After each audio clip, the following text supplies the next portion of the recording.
मैं भूपेंद्र सिंह एक बार फिर बीएस गुरु एजुकेशन में आपका स्वागत करता हूं। आज मैं फिर आप लोगों के लिए कुछ करंट अफेयर्स के साथ हाजिर हुआ हूं। आइए देखते हैं आज के कुछ इम्पॉर्टेंट करंट अफेयर्स जो न्यूज़ में हैं, जो आपके एग्ज़ाम की दृष्टि से काफ़ी इम्पॉर्टेंट होने वाले हैं। पहला करंट अफेयर्स है हमारे इसरो अंतरिक्ष स्पेस एजेंसी के विषय में, जिसे इसरो कहते हैं शॉर्ट में, और हिंदी में भारतीय अंतरिक्ष अनुसंधान संगठन कहते हैं, और इंग्लिश में इसे इसरो यानी इंडियन स्पेस रिसर्च ऑर्गेनाइजेशन कहते हैं। इसरो ने अभी भी फ़िलहाल एक मिशन GSLV Mk2 लॉन्च में क्रियोजेनिक चरण में देखी गई खराबी के कारण विफल रहा है।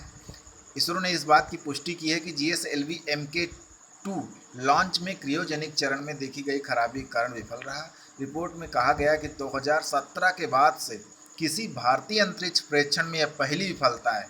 इससे पहले इसरो के लगातार 14 मिशन सफल हुए हैं।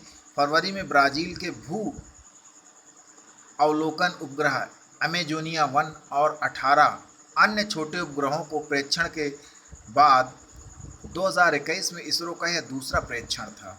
अमेजोनिया फर्स्ट और अन्य 18 उपग्रहों के बाद प्रेक्षण के बाद 2021 में इसरो का यह दूसरा प्रेक्षण था। EOS-03 अति उन्नत उपग्रह है, जिसे GSLV F10 यान की मदद से धरती की कक्षा में स्थापित किया जाना था। अगर यह परीक्षण सफल होता तो भारत की ताकत में काफ़ी इजाफा हो जाता और मौसम संबंधी गतिविधियों को समझने में बहुत आसानी हो जाती। EOS-03 उपग्रह भारतीय उपमहाद्वीप में बाढ़, चक्रवात जैसी प्राकृतिक आपदाओं की लगभग रियल टाइम निगरानी में सक्षम होगा, क्योंकि यह प्रमुख पर्यावरणीय और मौसम परिवर्तन से गुजरता है।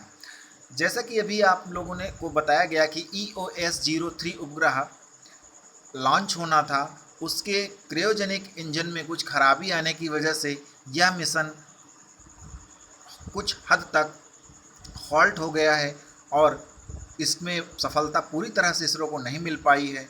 चलिए चलते हैं हम अपने आगे इसी देखिए जानते हैं थोड़ा सा इसरो के विषय में, इसके इतिहास के विषय में।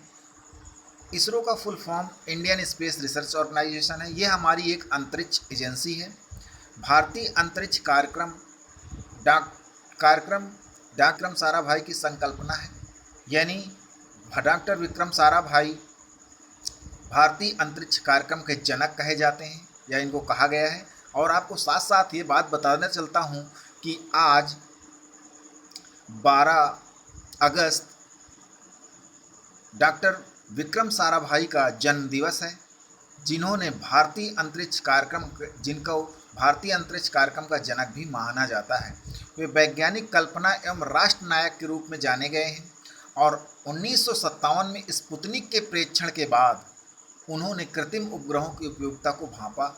भारत के प्रथम प्रधानमंत्री जवाहरलाल नेहरू, जिन्होंने भारत के भविष्य में वैज्ञानिक विकास को अहम भाग माना, और 1961 में अंतरिक्ष अनुसंधान को परमाणु ऊर्जा विभाग की देखरेख में परमाणु ऊर्जा विभाग के निदेशक उस समय थे होमी भाभा, जो कि भारतीय परमाणु कार्यक्रम के भी जनक माने जाते हैं। 1962 में अंतरिक्ष अनुसंधान के लिए भारतीय राष्ट्रीय समिति यानी इनको एस्पायर का गठन किया गया, जिसमें डॉक्टर साराभाई को सभापति के रूप में नियुक्त किया गया।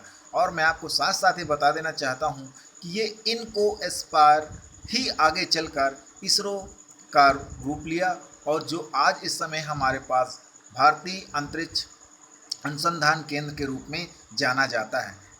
भारतीय अंतरिक्ष अनुसंधान केंद्र का जो मुख्यालय है वो बंगलौर में है।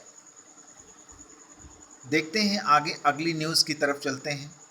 संयुक्त राष्ट्र के सुरक्षा परिषद के विषय में न्यूज़ है। चूँकि भारत इन दिनों सुरक्षा परिषद का अध्यक्ष बना हुआ है, यानी 1 अगस्त से भारत सुरक्षा परिषद का अध्यक्ष बना हुआ है, तो देखते हैं सुरक्षा परिषद के विषय में। संयुक्त राष्ट्र के 6 प्रमुख अंगों में से ये एक है, जिसका उत्तरदायित्व है कि अंतर्राष्ट्रीय शांति और सुरक्षा बनाए रखना। परिषद को अनिवार्य निर्णय को घोषित करने का अधिकार भी है। ऐसे किसी निर्णय को संयुक्त राष्ट्र सुरक्षा परिषद प्रस्ताव कहा जाता है, जिसे विश्व का सिपाही भी कहते हैं, क्योंकि विश्व शांति और सुरक्षा का उत्तरदायित्व इसी के पास में है। सुरक्षा परिषद में 15 सदस्य हैं, 5 स्थायी और 10 अस्थायी। प्रत्येक 2 वर्ष के लिए 5 स्थायी सदस्य चीन, फ्रांस, रूस, ग्रेट ब्रिटेन और संयुक्त राज्य अमेरिका हैं। बाकी जो 10 सदस्य हैं इनमें प्रत्येक 2 वर्ष में 5 का अस्थायी रूप से चुना जाता है।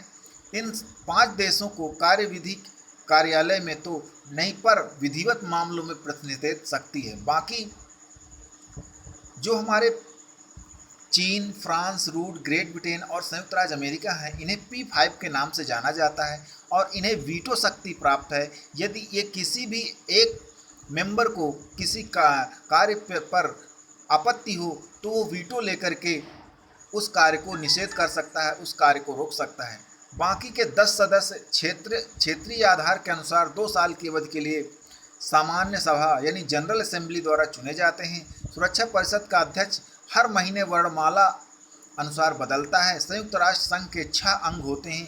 पहला सुरक्षा परिषद, दूसरा अंतर्राष्ट्रीय न्यायालय, महासभा, सचिवालय, आर्थिक और सामाजिक परिषद और न्यायिक परिषद।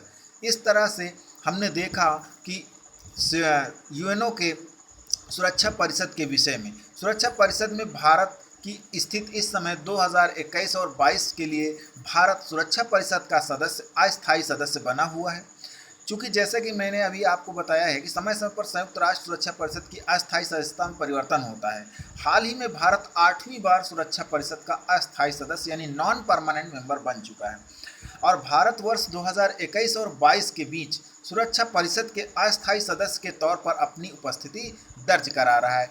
अभी जैसा मैं ऊपर बता चुका हूं कि 1 अगस्त से भारत सुरक्षा परिषद की अध्यक्षता कर रहा है और वो कई मुद्दों को, समुद्री मामलों को, आतंकवाद को अपने निशाने पर लेते हुए पूरे विश्व के, देश का ही नहीं बल्कि पूरे विश्व की राजनीति को अपने इर्द गिर्द घुमा रहा है।